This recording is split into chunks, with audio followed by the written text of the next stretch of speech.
Salutations chers disciples d'Avan et bienvenue dans notre 90e review consacrée à l'anime Dai-no Daiboken. Cet épisode intitulé Myst et Kill a été diffusé le 13 août 2022 et couvre la fin du combat opposant Avan au terrible Killvern ainsi que les révélations sur le corps de Myst. Il adapte du début du chapitre 310 jusqu'à la toute fin du chapitre 313. Cet épisode conclut ainsi le volume 33 de l'œuvre originale et plus que 4 tomes à adapter avant la fin.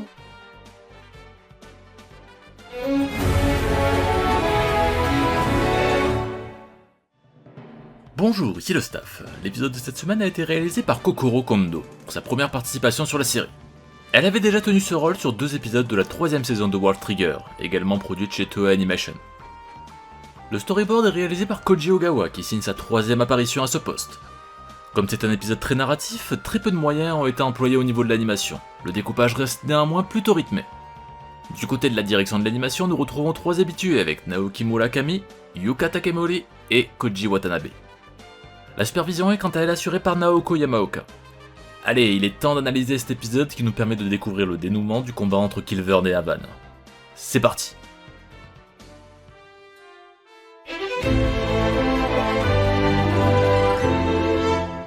L'épisode débute tandis que Yunkel constate l'échec de la stratégie de Pop contre Miss Vern.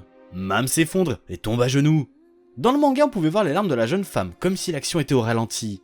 L'ambiance paraissait également plus lourde, et 2 pages entières étaient dédiées à la réaction des différents protagonistes, qui semblaient complètement désespérés.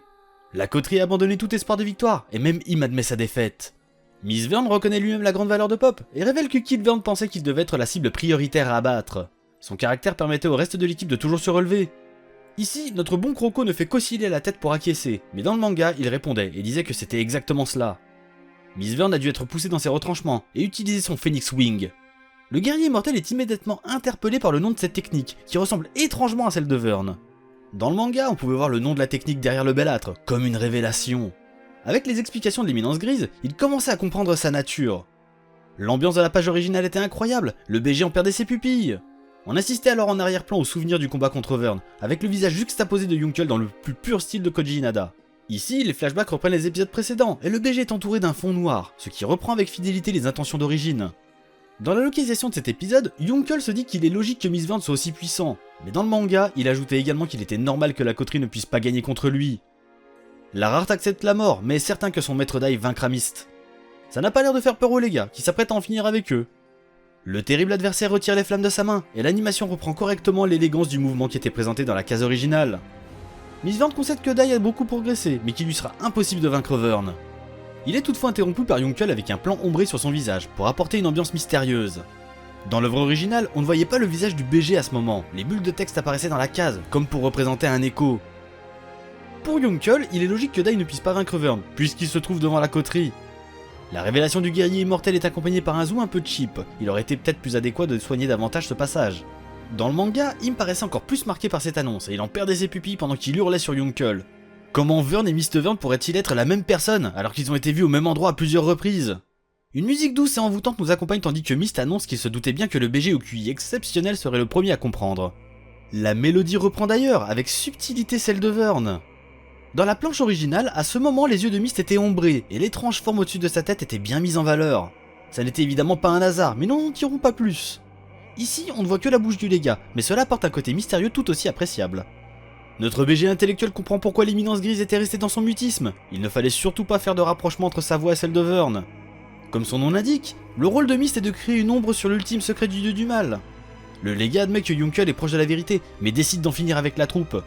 Le plan large de profil de l'épisode permet d'apprécier le décor, mais dans l'œuvre originale, on pouvait mieux voir la réaction sur le visage des différents protagonistes suite à ces révélations. Alors qu'il s'apprête à en finir, Myst est interrompu par Kill, qui semble lui aussi très intéressé par sa réelle identité. Dans le manga, il y avait un faux suspense autour de ce nouvel arrivant, avec un effet de vitesse lors de son apparition, et une ombre pour ne pas le montrer tout de suite. C'est là-dessus que se terminait le chapitre 310 du manga. Alors qu'il annonce la mort de Maître Avan, Killvern ajoute avec malice que sa main traîne encore un peu plus loin. Dans le manga, il demandait d'ailleurs s'il n'aurait pas dû l'emmener à la coterie, ce qui a été supprimé ici. Maman perd ses moyens, et ne peut plus entendre ses horreurs. Sa réaction semble encore d'ailleurs plus marquée ici que dans le manga, où elle se contentait de se boucher les oreilles. Miss Vern semble surpris par la demande de Kill. Pourquoi voudrait-il en savoir plus sur sa réelle identité? Dans le manga, un plan permettait de créer un lien entre les 2 personnages, ce qui n'a pas été repris ici. L'équipe a cependant réalisé un bon travail et on ressent un lien important entre les deux individus. On apprend ainsi qu'ils se connaissaient depuis des siècles et que Killburn l'avait déjà vu se battre sous cette forme. Pourtant, l'assassin ignore lui aussi le secret. Et pour cause, s'il devait l'apprendre, il le paierait de sa vie. L'éminence grise a du mal à comprendre son intérêt soudain pour son identité, car après tout, la faucheuse l'avait déjà rappelé à l'ordre lors d'un précédent combat contre les disciples d'Avan. Dans le manga, ce flashback était en fond avec le légat au premier plan, là où cette adaptation reprend naturellement la scène de l'épisode 42. Même avec cette intervention, Killburn rappelle à l'éminence grise qu'il n'a aucun devoir envers le dieu du mal, il ne fait même pas partie de l'armée du mal. À la grande surprise de Crocodile, Mistburn semble placer son acolyte au même niveau que l'empereur. Et nous allons plonger dans le passé pour découvrir la nature de Killburn. Dans cet épisode, on retourne dans ses souvenirs avec un écran lumineux assez rapide. Dans la case originale, il y avait un travail de mise en scène plus intéressant, avec un effet de transition autour du corps de Mistburn pour nous faire voyager dans le temps. Il y a de cela bien longtemps, Killburn s'était présenté auprès du dieu du mal avec une entrée grandiloquente. Un petit tour de cartes pour le faire apparaître au milieu de la fumée. Il avait déjà le sens du spectacle et était aussi accompagné de Piroro. On sera d'ailleurs surpris que Vern ne soit pas en train de picoler comme à son habitude. La cave devait être vide, c'est la Hesse. La faucheuse fut envoyée par un mystérieux commanditaire dont on ignore l'identité. Il semblerait que Vern le connaisse, mais son nom n'est pas révélé. Pour preuve de son amitié envers le dieu du mal, il a confié à Killburn la tâche de l'assister dans sa conquête de la Terre, ou plus exactement d'en assurer la supervision. Évidemment, Vern n'est pas dupe et comprend bien que son nom signifie tuer Vern. Pour la petite anecdote, ce passage tombait à l'eau lors de la première édition française de la quête de Dai. Vous savez, Fly. Désolé, des gros frissons. En effet, le dieu du mal y avait été nommé Ban, et l'assassin Killvan. On ne retrouvait donc pas l'utilisation du nom du dieu du mal correctement dans celui de l'assassin, ce qui illustrait les faiblesses de la traduction des éditions J'ai lu. Mistburn explique alors qu'il avait été fasciné par l'attitude de la faucheuse. Pendant des siècles, il se tenait auprès de l'empereur sans aucune appréhension. L'épisode reprend bien la case de base dans laquelle on voit le regard des deux grands secrets entourant Vern, Killburn et Mistburn. L'un étant son assassin, l'autre son ombre. C'est d'ailleurs cette image qui sera réadaptée pour créer la couverture du tome 33. L'éminence grise réaffirme son respect envers la faucheuse, et le rassure sur un point, il n'est pas Vern, et l'assassin a bien servi le véritable dieu du mal. La faucheuse en profite pour lui demander d'éclaircir le mystère autour de son identité, et l'appelle Mistburn. Le dernier légat semble immédiatement réagir à cette interpellation. Pour une fois, l'arrière-plan du manga est maintenu, symbolisant un éclair de lucidité entourant le légat. Et contre toute attente, celui-ci attaque la faucheuse sans ménagement. Ici, on peut voir la réaction sur le visage de Killburn. Dans le manga, le plan était au contraire sur Mist, et on pouvait voir à quel point son coup était rapide avec un effet de vitesse saisissant. Une case a aussi été supprimée, dans laquelle on pouvait voir la surprise au sein de la coterie. Cela a probablement été retiré pour créer une ambiance unique entre les deux interlocuteurs.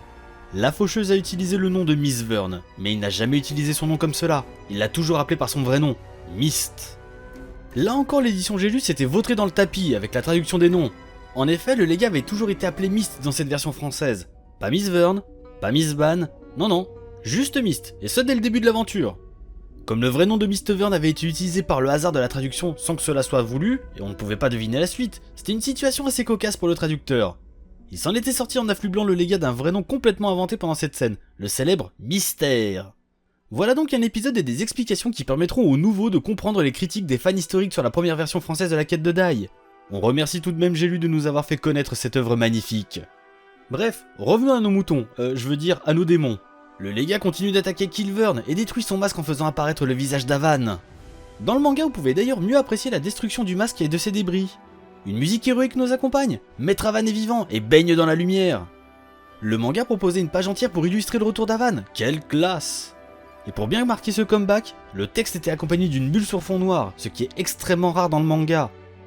Comme Zaboira dans l'épisode 33, il a utilisé le sort Moshasu pour changer d'apparence. En plus de son allure, il avait aussi appris une phrase qu'il avait entendue dans la bouche de la faucheuse pour mieux tromper Mistburn. Le maître révèle alors que Killburn est mort, et c'est sur cette annonce que se terminait le chapitre 311 du manga, avec un regard bien badass de Maître Avan. Et là, bim, nouveau flashback, on se retrouve alors au moment où Killburn était revenu de sa dimension parallèle. Alors qu'il pensait en avoir fini avec Avan, la voix du maître résonne dans le ciel. Dans le manga, l'écho était symbolisé avec un arrière-plan noir et Killburn en perdait ses pupilles. Le visage de l'assassin est bien retranscrit, avec un effet de peur et de surprise dans ses yeux. Le plan suivant nous présente la main d'Avan encore frétillante. C'est un détail assez étrange, étant donné la suite. Le gant devrait rester immobile, mais c'est pourtant tout à fait conforme au manga dans lequel un petit texte et des effets graphiques illustraient ce mouvement. En saisissant le gant, du sable en sort et crée une faille qui aveugle complètement le sinistre Kill. Les effets de lumière sont assez bien foutus, même si la planche originale disposait probablement de contrastes plus convaincants.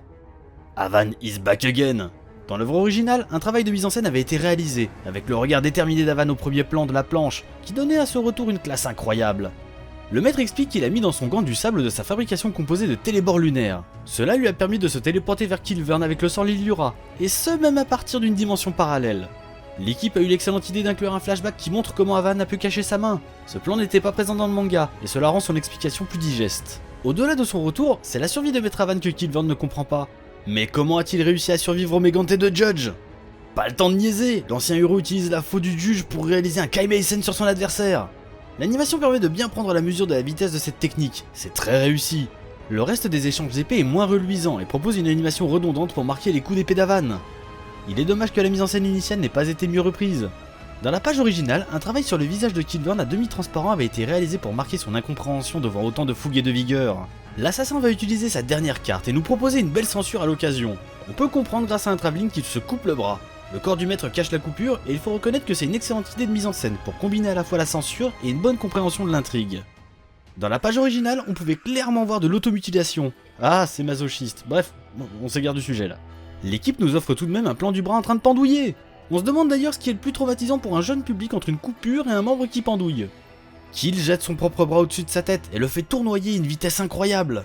Dans le manga, on avait d'ailleurs l'impression que le bras était plus proche de lui au départ. Il aurait été peut-être intéressant de le faire léviter lentement pour créer une ambiance plus oppressante. L'assassin fait alors brûler son membre et active son sang composé de magma des enfers. Une immense boule de feu apparaît, le Burning Cremation. Et la colorimétrie de l'épisode devient magnifique. C'est un vrai travail graphique qui nous est proposé, avec des effets de chaleur et des couleurs vives du plus bel effet. Le manga n'était pas en reste, avec une très belle page pour illustrer la botte secrète de la faucheuse. Et Maître Havan décide d'utiliser son arcane secrète pour contrer cette technique. Kilvern reste confiant, mais le maître lui rappelle qu'il n'a jamais fait que se battre avec des pièges. Ici, c'est un vrai combat. L'Havan Strash se charge, et l'épisode nous propose un superbe plan de dos d'Havan face à son adversaire. Là encore, les couleurs nous en mettent plein la vue, c'est un déluge de bon goût. Et c'est parti! La faucheuse lance sa boule de feu, et Havan s'élance contre son adversaire qui hurle la gorge déployée. Il pense que notre héros est totalement calciné. Mais le maître en ressort, et une musique héroïque nous accompagne. Le manga nous proposait encore un travail exquis sur les pupilles de Kilvern. Ici, un travail similaire a été réalisé, et ses pupilles rétrécissent pour marquer sa surprise. C'est exactement le genre de détail qui donne un coup de fouet à l'action. La faucheuse se prend un Havan Strash en plein buste. La direction artistique est un pur régal, c'est sans doute un des gros points forts de cet épisode. C'est sur cette botte secrète que se terminait le chapitre 312, avec un Havan plus badass que jamais. Alors qu'Havan se réceptionne, une fumée apparaît derrière son dos. Dans la case originale, on ne le voyait pas tout de suite. En revanche, un petit texte marquait un bruit derrière le maître. Contre toute attente, l'âme d'Adlar semble se matérialiser dans la fumée avant de se dissiper dans l'air. La planche a été très bien reprise et la musique accompagne divinement ce passage. On comprend alors que les cendres d'Adlar qu'Havan portait sur lui après sa disparition l'ont protégé du Megante et de l'attaque de Kilvern. On pourra un peu chipoter sur le visage d'Adlar dans les cendres avant de disparaître. C'est vrai que dans le manga il paraissait moins amical. En comparaison il semblait plus grave, mais vous nous connaissez, ça pinaille. Alors que Kilvern peste contre Adlar et refuse de croire à un miracle, son sang prend feu à l'intérieur de lui et il se tord de douleur. Pyro tente bien de le sauver avec de multiples sorts de glace, mais rien n'y fait. On remarquera d'ailleurs qu'il maîtrise Yadain, ce qui prouve qu'il est tout sauf un pitre.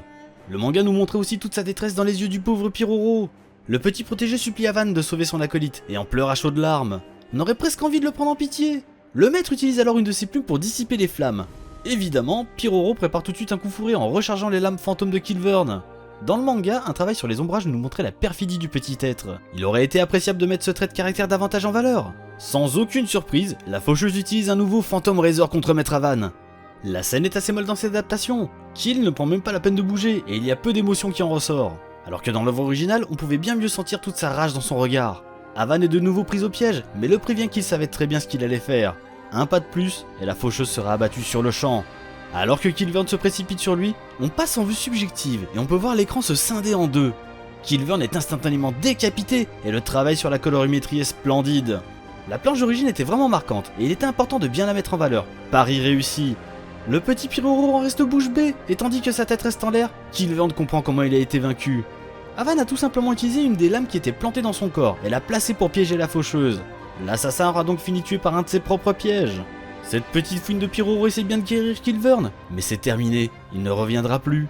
Il n'y a aucune censure sur ce passage, et on peut bien voir la tête décapitée de l'assassin auprès de son corps. Les choix de censure sont parfois un peu surprenants en la matière, mais pour une fois, on s'en plaindra pas.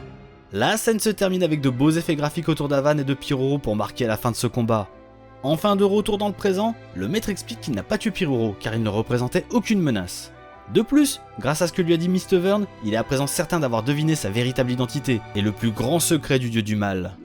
L'épisode se termine tandis que le ciel gronde du côté de Dai. Vern serait-il encore vivant? C'est sur ce cliffhanger et cette page splendide que se terminait le chapitre 313 du manga, ainsi que le tome 33. Quel suspense!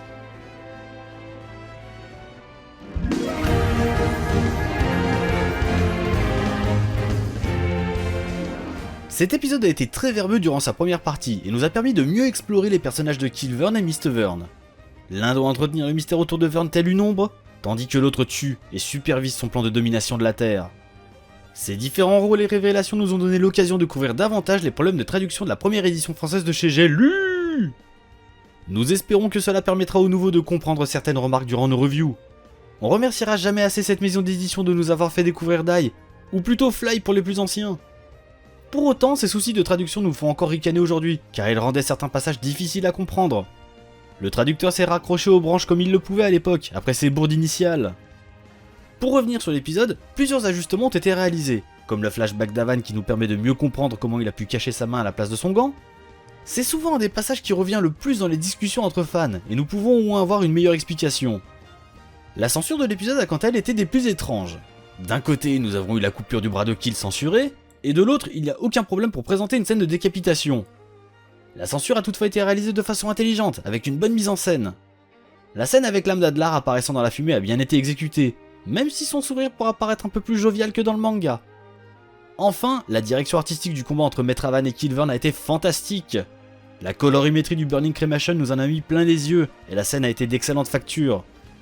Et vous, qu'avez-vous pensé de cet épisode? Dites-le nous dans les commentaires. Cette 90e review est désormais terminée, nous espérons que vous l'avez appréciée. Si vous aimez nos vidéos et que vous voulez nous aider dans notre grande aventure, vous savez ce qu'il vous reste à faire pour nous donner le courage de continuer. Vous pouvez également nous suivre sur nos réseaux sociaux respectifs, ainsi que de nous rejoindre sur notre Discord, dont les liens sont évidemment en description. Allez, prenez soin de vous chers disciples d'Avan, et à la semaine prochaine!